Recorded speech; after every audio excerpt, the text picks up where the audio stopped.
Sir, നമ്മുടെ രാജ്യത്ത് ഈ ക്ഷേത്ര കൊള്ള, സ്വർണം, ആഭരണങ്ങൾ, അതേപോലെ വെള്ളി, പണം, ഇതെല്ലാം കൊള്ളയടിക്കപ്പെടുന്നു എന്ന് തന്നെ പറയാം.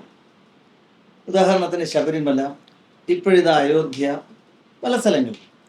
പക്ഷേ നേരത്തെ മുതൽക്ക് തന്നെ പത്മനാഭസ്വാമി ക്ഷേത്രത്തിൽ ഇത്തരത്തിലുള്ള തിരിമറികൾ നടക്കുന്നതായിട്ട് കേട്ടിട്ടുണ്ട്. ഈ അവിടുത്തെ കേസിൻ്റെ വിഷയങ്ങളെ സംബന്ധിച്ച് സാറിൻ്റെ ഗുരുനാഥനായ ടി.പി. സുന്ദരരായൻ സാർ ഒരു കക്ഷിയായ ഒരു കേസ് കൊടുക്കുകയും ആ കേസ് സാറ് അദ്ദേഹത്തിന് വേണ്ടി ഹാജരാവുകയും ചെയ്തു. ആ കേസ് ഇപ്പോഴും ഹൈക്കോടതിയിൽ നടക്കുന്നതായിട്ടാണ് മനസ്സിലാക്കുന്നത്. നമ്മുടെ നാട്ടിൽ ഈ വളരെ സാമർഥ്യത്തോടു കൂടി നടത്തപ്പെടുന്ന തിരിമറികളും അപഹരണങ്ങളും ഒന്നും വെളിയിൽ വരുന്നില്ല എന്ന ഒരു വസ്തുതയാണ്. അതിന് ബോധലകമായ ഒരു ശ്ലോകവും സാറിന് അറിയാമല്ലോ. ഇതിനെ സംബന്ധിച്ച് സാറിൻ്റെ അഭിപ്രായം ഈ കേസുമായിട്ട് കൂടി ബന്ധപ്പെടുത്തി എന്ന് പറയുന്നത് നന്നായിരിക്കും. ആദ്യമായിട്ട് ടി.പി. സുന്ദരരാജൻ സാറ് ഇത് അന്വേഷിക്കേണ്ടതാണെന്ന് കരുതുകയും അതിനായിട്ട് നിയോഗിച്ചത് അദ്ദേഹത്തിൻ്റെ സ്വന്തം അനന്തരവനായ അനന്തപത്മനാഭനെയാണ്, അഡ്വക്കേറ്റ്. അനന്തപത്മനാഭൻ എന്നോട് ആ വിഷയം ചർച്ച ചെയ്തു. ആ വിഷയം ചർച്ച ചെയ്യുന്ന സമയത്ത് എന്നെ പോലെ തന്നെ പല അഭിഭാഷകരും ഒന്നുണ്ടായിരുന്നു. അതിനകത്ത് അദ്ദേഹം പ്രധാനമായിട്ട് പറഞ്ഞത് പല വിധത്തിലുള്ള സ്വർണമോ അതല്ല രത്നമോ മറ്റു തരത്തിലുള്ള വിലപിടിപ്പുള്ള സാധനങ്ങളോ അവിടെ നിന്ന് ഒരു അക്കൗണ്ടബിലിറ്റി ഇല്ലാത്തത് കൊണ്ട് നഷ്ടപ്പെടുന്നുവെന്നാണ് ധരിച്ചത്. അപ്പോൾ അതൊന്ന് അക്കൗണ്ടബിലിറ്റി വേണം എന്ന നിർബന്ധമാണ് സാറിനുണ്ടായിരുന്നത്. ആ കാര്യം ശരിക്കും പറഞ്ഞാൽ ഭക്തരുടെ അവകാശമാണെന്ന് പറഞ്ഞുകൊണ്ട് ഒരു CPC-യിലെ 91 എന്ന് പറയുന്ന സെക്ഷൻ ഉപയോഗിച്ച് 92 അല്ല 91 അനുസരിച്ച് ഒരു കേസ് ഫയൽ ചെയ്തു. ആ കേസ് ഫയൽ ചെയ്തപ്പോൾ അത് അന്നത്തെ സബ്ജക്റ്റായിരുന്ന ശ്രീമാൻ S.S. വാസൻ്റെ മുമ്പിലാണ് വരുന്നത്. അദ്ദേഹം അത് വാദം കേട്ടിട്ട് പത്മനാഭസ്വാമി ക്ഷേത്രം ഒരു പബ്ലിക് ടെമ്പിളാണെന്ന്, അതുകൊണ്ട് അതിന് പബ്ലിക്കിനോട് അക്കൗണ്ടബിലിറ്റി ഉള്ളതാണെന്നും പറഞ്ഞു. അതങ്ങനെ നിൽക്കവേ അന്നത്തെ ചിത്രതിരുനാൾ മഹാരാജാവിൻ്റെ അനുജൻ ഉത്രാടം തിരുനാൾ ഭരണഘടനയുടെ 228-ാം അനുച്ഛേദം അനുസരിച്ച് ഒരു റിട്ട് ഹൈക്കോടതിയിൽ കൊടുത്തു. ഈ കേസ് നിയമവശാൽ നിൽക്കുകയില്ല, അത് റദ്ദാക്കണം. അത് ശരിക്കും പറഞ്ഞു കഴിഞ്ഞാൽ അത്തരത്തിൽ നിൽക്കുന്നതല്ല എന്ന് ഡിവിഷൻ ബെഞ്ച് കണ്ടെത്തി. മാത്രമല്ല, പത്മനാഭസ്വാമി ക്ഷേത്രത്തിൻ്റെ അവസാനത്തെ ഭരണാധികാരിക്ക് ശേഷം അതിനെ തുടർന്നുള്ള അവകാശികൾക്ക് അവിടെ നിയമപരമായ അവകാശങ്ങളൊന്നുമില്ലെന്നും അത് റൂളർ എന്ന പദത്തിൽ വരുമ്പോൾ സ്റ്റേറ്റിൻ്റെ ഭരണാധികാരികൾക്കുള്ളതാണെന്നും ഡിവിഷൻ ബെഞ്ച് അന്ന് വിധിച്ചു.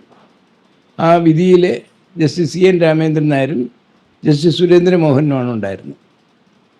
ആ വിധിയെ പിന്നെ സുപ്രീം കോടതിയിൽ പോവുകയും സുപ്രീം കോടതി 2020 അത് അന്തിമ വിധിയാക്കുകയും, പക്ഷേ അവിടെ 2011 ഫയൽ ചെയ്യുമ്പോൾ തന്നെ സുപ്രീം കോടതി ഒരു കാര്യം വ്യക്തമാക്കി. ഈ വാൾട്ടുകളിൽ, അതായത് നിലവറകളിൽ ഉള്ള സമ്പത്ത്, അത് സ്വർണം, വെള്ളി, രത്നങ്ങൾ, മറ്റ് അമൂല്യ വസ്തുക്കൾ, ഇവയുടെയൊക്കെ ഒരു ഇൻവെൻ്ററി തയ്യാറാക്കാൻ പറഞ്ഞു.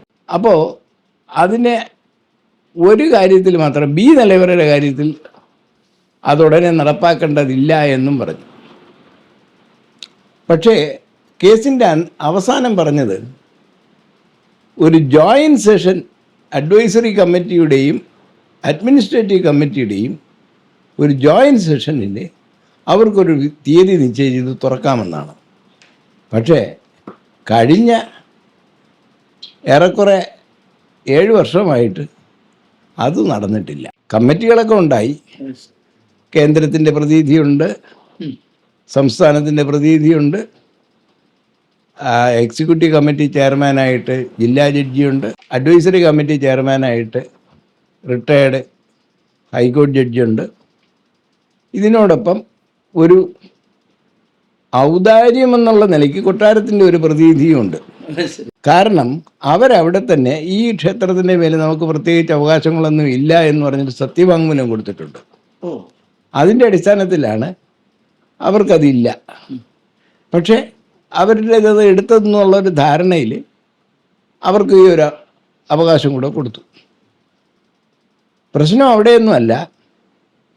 അവർക്ക് ഈ അവകാശം കിട്ടുമ്പോൾ ശരിക്കും പറഞ്ഞാൽ ഇതിൽ ഭരണാധികാരിയായിരിക്കുന്ന രാജാവിന് ഏകാന്ത ദർശനം എന്ന് പറഞ്ഞൊരു അവകാശമുണ്ട്. ഏകാന്ത ദർശനം വെച്ചാൽ അദ്ദേഹം ഒറ്റയ്ക്കേ കാണാവൂ ആ സമയത്ത് പത്മനാഭന്. ഇതിൻ്റെ ചരിത്രപരമായ വസ്തുത മറ്റൊന്നാണ്. കാരണം തിരുവിതാംകൂറിൻ്റെ പ്രാഗ്രൂപം എന്ന് പറയുന്നത് എടവ വരെയുള്ള രാജ്യമായിരുന്നു പണ്ട് വേണാട്, കന്യാകുമാരി മുതൽ. അത് തൊട്ടടുത്തുള്ള ചെറു രാജ്യങ്ങളെ പിടിച്ചടക്കി അവിടുത്തെ മുതൽ ഇങ്ങോട്ട് എടുത്ത് അന്ത ഭരണാധികാരിയായ മാർത്താണ്ഡവർമ്മ ഇതെല്ലാം ഇതിനോടൊപ്പം ഒരു അധർമ്മ കാര്യങ്ങൾ ചെയ്തു, പല അധർമ്മങ്ങളും ചെയ്തു. അതിൻ്റെ കൂട്ടത്തിലൊരു വലിയ അധർമ്മം എന്തെന്ന് വെച്ചാൽ എട്ടുവീട്ടിൽ പിള്ളമാരുടെ സ്ത്രീകളെ കടപ്പുറത്തെ മുക്കുവർക്ക് പിടിച്ചു കൊടുത്തു. അപ്പോൾ അവർ സത്യത്തിൽ പറയുന്നത് ഞങ്ങൾക്ക് ചെയ്യാൻ പറ്റില്ല, ഞങ്ങൾക്ക് അത്ര വേദനയുണ്ട്. പക്ഷെ രാജകൽപ്പനയായതുകൊണ്ട് ആ സ്ത്രീകളെല്ലാം അവർ കൊണ്ടുപോയി. അത് നടന്നതെന്ന് പറയുന്നത് നമ്മുടെ കുളച്ചലാണ്. അവിടെ നിന്ന് അവരൊക്കെ വള്ളത്തിലോ മറ്റു തരത്തിലോ എന്തായാലും ചെന്ന് അടുക്കുന്നത് ചവറ തൊട്ട് ഹരിപ്പാട് വരെയുള്ള സ്ഥലത്താണ്. അപ്പം ഈ ചവറ തൊട്ട് ഹരിപ്പാട് വരെയുള്ള നായർ സമുദായ അംഗങ്ങളിൽ തന്നെ ഒരു വിവാഹം ആലോചന വന്നാൽ ഇന്നും തിരുവനന്തപുരത്തുകാർ പറയും അത് ശരിയാവില്ല. അതിനവർ പറയുന്ന കാരണം അവൻ അല്ലെങ്കിൽ ജനിക്കുമ്പോൾ കയ്യിൽ ഒരു കടലിലെ ഒരു ശംഖെങ്കിലും കൈ കാണുന്നുണ്ട്. ഇതാണ് കളിയാക്കി പറയുന്നത്. അതെന്തോ ആയിക്കോട്ടെ. പക്ഷെ ഞാൻ പറഞ്ഞു വരുന്നത് ഇതോടൊപ്പം തന്നെ മാർത്താണ്ഡവർമ്മ ഈ എട്ടുവീട്ടി പിള്ളമാരെ എല്ലാം തൂക്കിക്കൊന്നു. അവരെ തൂക്കിക്കൊന്നു. അവരുടെ ശരീരം മറവ് ചെയ്തിരിക്കുന്നത് അതിനുശേഷമുള്ള കർമ്മങ്ങളൊക്കെ നടത്തിയിരിക്കുന്നത് ചങ്ങനാശ്ശേരിയിലെ ഒരു കാവിനടുത്താണ്. ഒരു ക്ഷേത്രം അവിടെയുണ്ട്. അവിടെ ഇപ്പോഴും എഴുതി വെച്ചിട്ടുണ്ട് അത് എട്ടുവീട്ടി പിള്ളമാരെ അടക്കിയ സ്ഥലം. അപ്പം അവിടെ ആര് കടന്ന് മുറിച്ചു കിടക്കുമോ ആ ആളിൻ്റെ ഭരണം നഷ്ടപ്പെടുമെന്ന് പറഞ്ഞിട്ടുണ്ട്. ചിത്തിര തിരുനാൾ അത് വകവയ്ക്കാതെ കടന്നുപോയി എന്നും അദ്ദേഹത്തിന് അധികാര പ്രശ്നം സംഭവിച്ചു എന്നും ഒരു കഥയുണ്ട്. പക്ഷേ ആ മാർത്താണ്ഡവർമ്മയുടെ സാമർഥ്യം ഇവിടെയെങ്ങുമല്ല. അദ്ദേഹം ഈ പ്രവൃത്തികളൊക്കെ ചെയ്തതിനു ശേഷം തൻ്റെ ഉടവാള് പത്മനാഭൻ അടിയറ വയ്ക്കുന്നു.